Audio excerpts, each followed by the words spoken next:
One tax की अवधारणा हुई और उस समय भी हमारे विरोधी दल जीएसटी को लेकर के बहुत सारे आंदोलन वो करते थे, विरोध करते थे।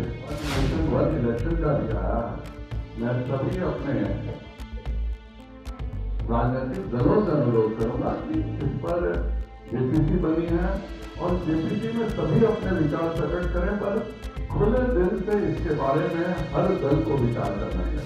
इससे बड़ी भी जेपीसी बन चुकी है। जब केंद्र सरकार और राज्य सरकारों के बीच क्या समन्वय होना चाहिए, कैसे डिस्ट्रीब्यूशन होना चाहिए, उसमें 51 सदस्यीय जेपीसी बनी है। नमस्कार, आप देखना शुरू कर चुके हैं लाइव सिटीज को। मेरा नाम अभिषेक है। वन नेशन वन इलेक्शन को लेकर बीजेपी के पूर्व प्रदेश अध्यक्ष और बीजेपी सांसद संजय जायसवाल जो वन नेशन वन इलेक्शन की जेपीसी जो बनी है उसमें भी मेंबर हैं। ऐसे में उन्होंने बड़ी बात कही है, उन्होंने कई महत्वपूर्ण बातों को कहा है। क्या कुछ कह रहे हैं, पहले आप वो सुनिए। और सभी पत्रकार बंधु, कल लोकसभा के शीतकालीन सत्र का सत्रावसान हुआ है और 20 दिन लगातार लोकसभा का सत्र चला। इस लोकसभा सत्र के दरमियान जो सबसे बड़ी घटना हुई वह हुआ कि संविधान के 129वां संशोधन को लोकसभा में पेश किया गया, जो कि वन नेशन वन इलेक्शन है। इस पर माननीय पूर्व राष्ट्रपति के अध्यक्षता में, रामनाथ कोविंद की अध्यक्षता में एक पूरी समिति बनी थी।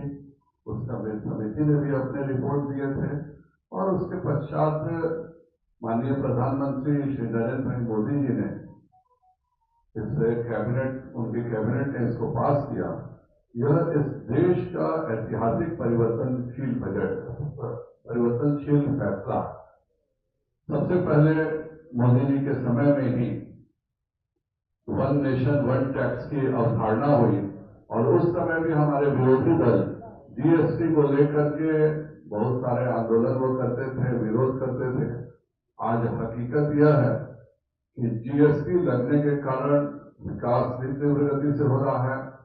जो ट्रांसपोर्ट में दो प्रदेशों के बीच में ट्रक हफ्तों तक फंसे रहते थे, आज उनके तेज आवागमन के कारण लगभग 2 लाख करोड़ के हर महीने के कलेक्शन को हम छूने जा रहे हैं।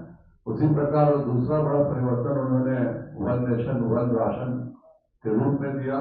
आज भारत का कोई भी, बिहार का कोई भी नागरिक अगर बंबई जा रहा है, दिल्ली जा रहा है, कहीं जा रहा है, तो उसको राशन की सुविधा उसी स्थान पर मिल रही है।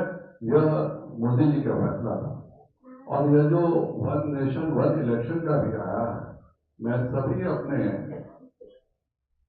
राजनीतिक दलों से अनुरोध करूंगा कि इस पर जेपीसी बनी है और जेपीसी में सभी अपने विचार प्रकट करें, पर खुले दिल से इसके बारे में हर दल को विचार करना चाहिए। यह अपने आप में एक बहुत बड़ा संशोधन है और हमारे जो संविधान निर्माताओं ने जब संविधान की रचना की थी, उसके बाद लोकसभा और विधानसभा के चुनाव एक साथ ही होते थे। यह परंपरा इंदिरा गांधी के घमंड के कारण टूटी, जब उन्होंने सभी राज्यों में राष्ट्रपति शासन लगाना शुरू किया। आज इस देश में लगातार लॉ कमीशन 1999 में, 2015 में, 2018 में 3 बार लॉ कमीशन का रिकमेंडेशन आ चुका है कि वन नेशन वन इलेक्शन होना चाहिए।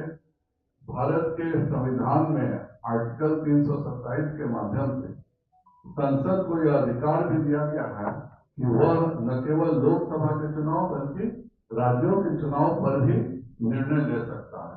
और यह एक कॉन्स्टिट्यूशनल अमेंडमेंट संसद के आर्टिकल 368 के तहत इसको किया भी जा सकता है।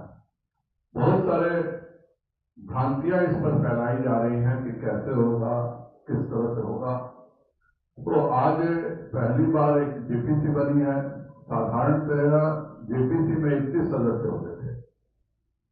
इस बार 39 सदस्यों को जेपीसी में रखा गया, जिसके कारण सभी दलों का रिप्रेजेंटेशन ज्वाइंट पार्लियामेंट्री कमेटी में रहे।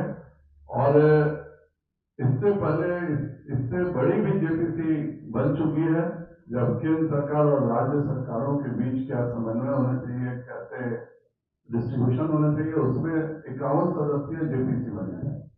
और यह जेपीसी का एक खुले दिल से करना, और मैं देश की आम जनता से भी, बिहार के आम जनता से अनुरोध करता हूँ कि वह सब राजनीतिक दलों से इस बात की जरूर चर्चा होनी चाहिए कि अगर एक साथ लोकसभा और विधानसभा के चुनाव होंगे तो बहुत बड़ी राशि बचेगी, सरकार का भी बहुत ज्यादा पैसा बचेगा, और उससे भी बड़ा लाभ होगा कि 4.5 साल विकास से तीव्र गति से चल सकेगा। अभी क्या होता है, अगर आप बिहार की भी बात करें तो महाराष्ट्र में चुनाव था, उसके पहले हरियाणा में चुनाव था, बिहार के सीनियर आईएएस ऑफिसर्स ऑब्जर्वर बन के वहां चले जाते हैं, और उसके कारण चुनाव महाराष्ट्र में हो रहा है, लेकिन बिहार का भी विकास कार्य कहीं ना कहीं रुक। सभी से इस बात का अनुरोध भी करता हूं कि जेपीसी में खुले से चर्चा करें, और 2034 में जो राष्ट्रपति रामनाथ, पूर्व राष्ट्रपति रामनाथ कोविंद जी का रिकमेंडेशन है कि 2034 से इसे लागू करना चाहिए, उसमें सभी दलों को मिलकर के एक साथ कार्य करके इसको आगे बढ़ाना चाहिए। तो आपने सुना कि क्या कुछ कहा है बीजेपी के पूर्व प्रदेश अध्यक्ष हैं और बीजेपी के सांसद हैं संजय जायसवाल, जिन्होंने साफ साफ बताया है, जानकारी दी है वन नेशन इलेक्शन को लेकर, और ये भी कहा है कि इस पर खुलकर बात होनी चाहिए, खुलकर इस पर बात रखें। और साथ ही साथ उन्होंने ये भी बताया है कि 2034 इलेक्शन से इसे शुरू करने की बात कही जा रही है, और इस पर काम करना चाहिए सभी लोगों को मिलकर, और इसकी काम को आगे बढ़ाकर शुरुआत होनी चाहिए। तो बने रहिए लाइव वीडियोस के साथ, हमारे यूट्यूब चैनल को सब्सक्राइब करिए, फेसबुक को लाइक करिए। धन्यवाद।